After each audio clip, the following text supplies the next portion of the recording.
Assalamualaikum warahmatullahi wabarakatuh. Berjumpa kembali di channel ini. Salam sejahtera untuk kita semua. Semoga adik-adik sekalian sehat selalu dan tetap semangat walaupun belajarnya dari rumah. Pada pertemuan yang kedua ini Bapak akan menyampaikan tentang hukum kedua termodinamika dan siklus Carnot. Ini adalah lanjutan dari pertemuan kita sebelumnya. Kita akan bahas mesin di sini lebih jauh, efisiensinya juga. Namun kita lihat dulu tujuan pembelajaran.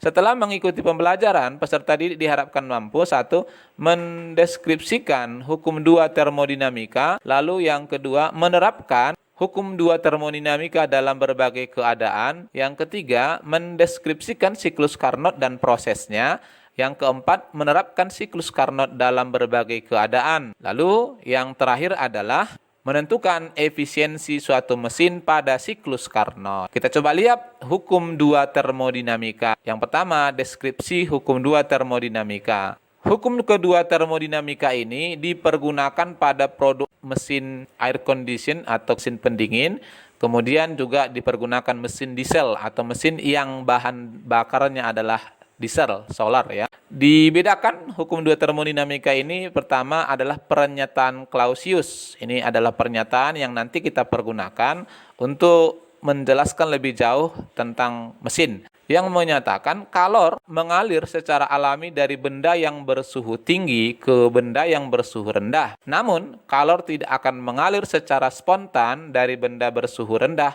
ke benda bersuhu tinggi. Inilah pernyataan Clausius. Lalu yang kedua, pernyataan Kelvin Planck. Tidak mungkin suatu mesin kalor bekerja dalam suatu siklus yang semata-mata menyerap kalor dari sebuah reservoir dan mengubah seluruhnya menjadi usaha luar. Arti pernyataan Kelvin Planck ini adalah akan ada kalor yang terbuang ke lingkungan. Tidak ada dalam hal ini mesin yang seluruh kalornya diubah menjadi usaha. Lalu di sini kita juga akan pahamkan dulu tentang entropi. Entropi itu adalah, ini di kimia dibahas, suatu ukuran banyaknya energi atau kalor yang tidak dapat diubah menjadi usaha. Jadi ada keadaan tertentu di mana energi atau kalor itu tidak bisa diubah menjadi usaha. Itu. Proses termodinamika sendiri ya dapat bersifat reversible, artinya bisa berbalik arah, dan irreversible, tidak bisa kembali ke bentuk semula atau arah semula. Oke, kita coba lihat. Penerapan hukum dua termodinamika adalah salah satunya tadi mesin pendingin atau refrigerator. Nah, dalam hal ini kalor dipaksa keluar dari benda dingin ke benda panas dengan melakukan usaha pada sistem. Jadi dalam hal ini, sistem justru menerima usaha dari luar sehingga kalor dari sistem itu dipaksa keluar. Inilah yang digunakan pada mesin pendingin ya. Salah satunya kulkas ya. Kalor-kalor yang ada pada bahan makanan itu kemudian dipaksa keluar dengan cara sistem menerima usaha dari luar. Ukuran penampilan mesin pendingin dinyatakan dalam koefisien daya guna atau disebut juga koefisien performansi yang dilambangkan dengan Kp.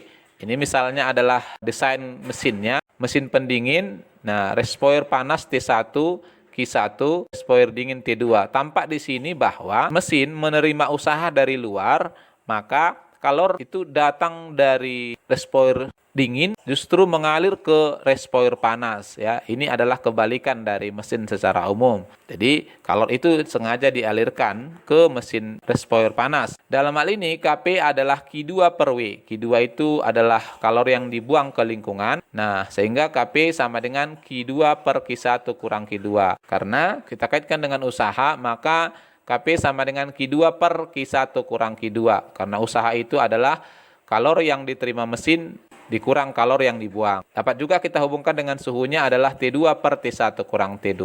Itu ya.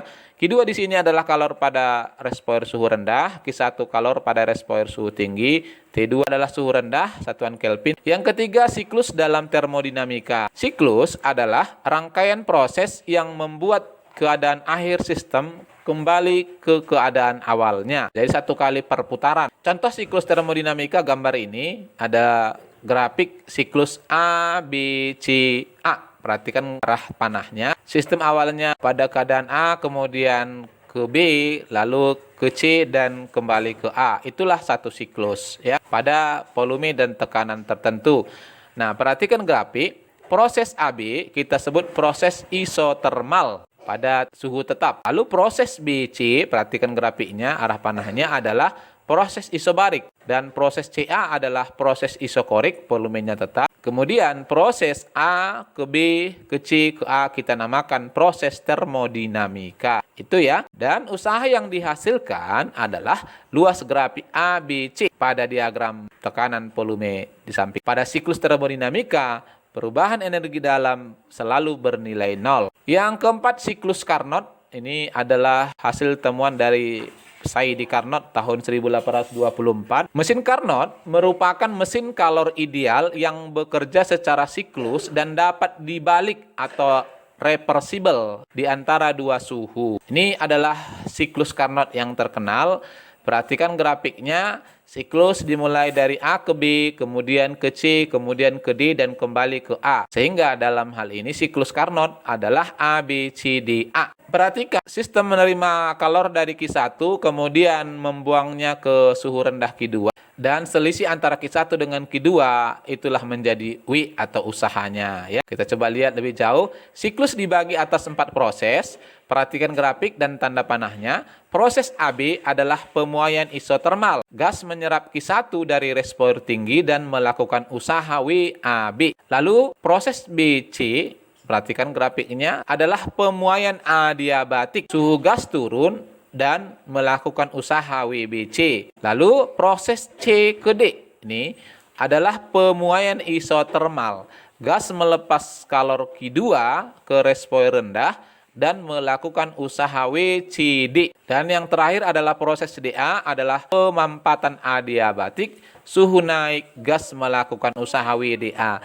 Nah, inilah kelebihan dari mesin Carnot, yang mana siklus masing-masing proses itu menghasilkan usaha. Sehingga mesin Carnot ini adalah mesin kalor yang paling ideal. Dalam satu siklus, gas kembali ke keadaan semula, sehingga perubahan energi dalam adalah nol. Besar usaha yang dilakukan gas, dalam hal ini kita tentukan Q sama dengan delta U tambah W, sesuai dengan hukum 1 termodinamika. Q1 kurang Q2 sama dengan 0 tambah W. Dalam hal ini, Q tadi adalah delta U tambah W. Kalor yang muncul adalah selisih antara Q1 kurang Q2 sama dengan 0 tambah W. Kita bisa tentukan bahwa W adalah Q1 kurang Q2. Nah, hubungan kalor dengan suhu dapat juga kita tentukan Q1 per T1 sama dengan Q2 per T2. Ini nanti banyak kita pergunakan karena sering sekali mesin itu informasikan suhu tinggi dan suhu rendahnya, kemudian kalor yang dibuang atau kalor yang diterima. Ya, sehingga kita bisa tentukan jika kalor yang diterima yang diinformasikan, kita bisa tentukan kalor yang dibuang dan juga usahanya.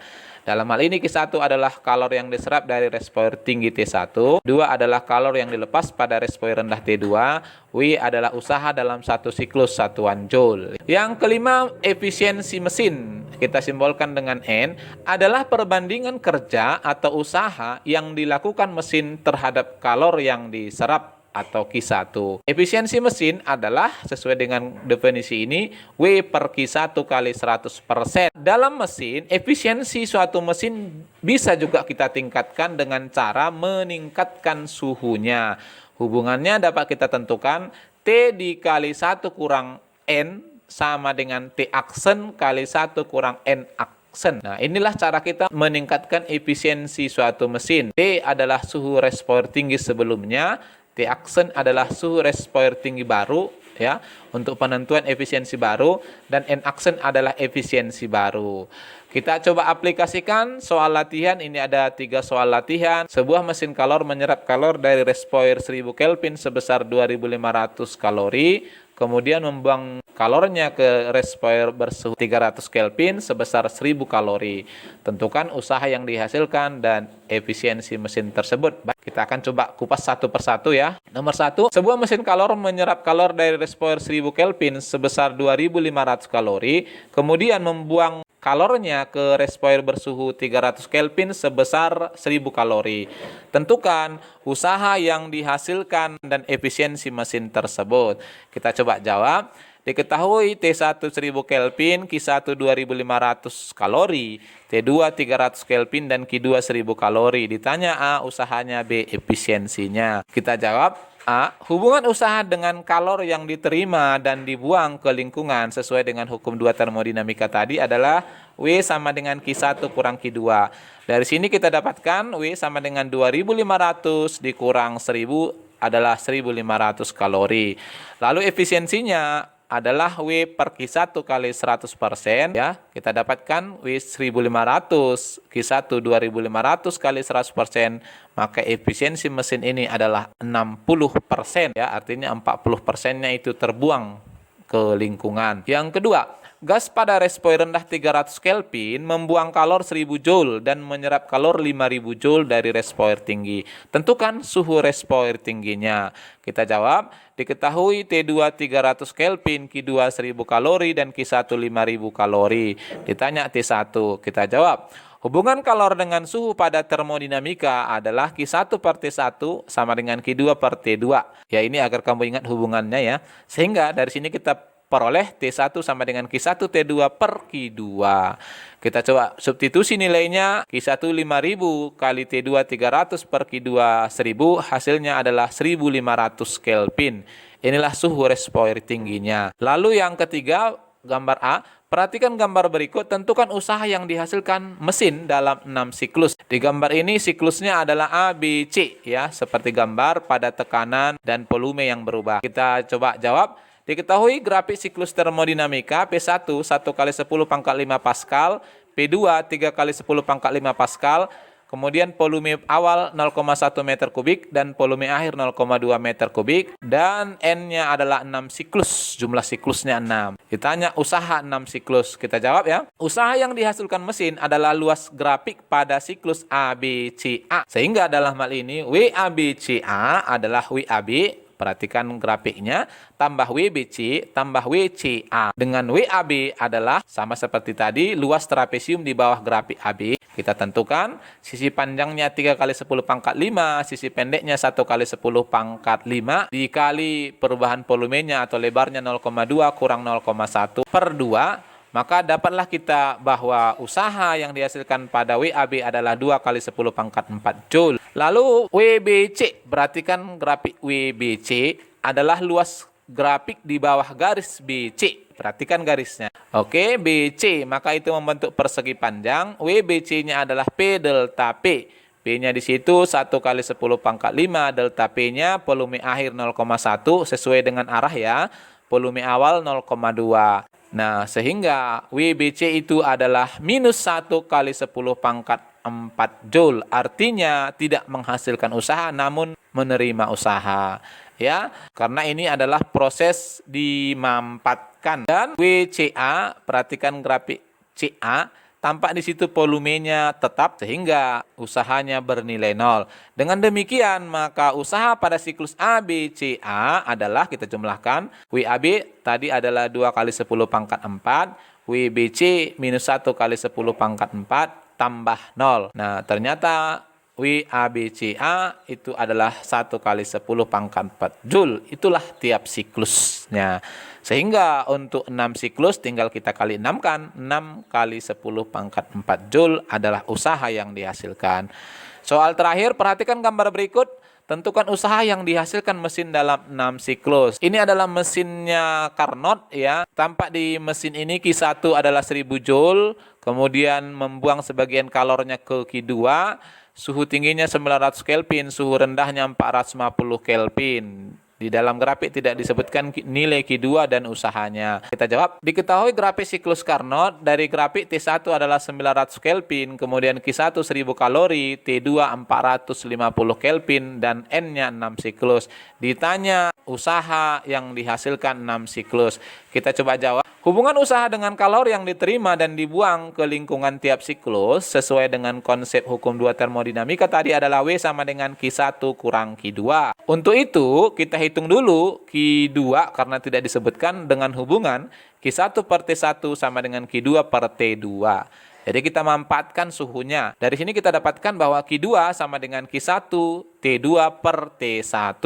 Nah, sehingga kita dapatkan Q2 adalah kita substitusi nilainya 1000 kali T2-nya 450 per T1 900. Ternyata kalori yang dibuang ke lingkungan adalah 500 Joule. Dengan demikian maka W sama dengan Q1 kurang Q2. Kita masukkan 1000 kurang 500. Hasilnya adalah 500 Joule. Nah, oleh karena itu, maka usaha yang dilakukan mesin dalam 6 siklus adalah kita kali 6-kan saja. 6 kali 500 ternyata 3000 Joule. Ya, itulah usaha yang dihasilkan oleh mesin. Nah, barangkali untuk pertemuan kedua ini sampai di sini. Untuk penguatan, adik-adik sekalian bisa kerjakan soal-soal evaluasi yang ada di buku paketnya. Assalamualaikum warahmatullahi wabarakatuh.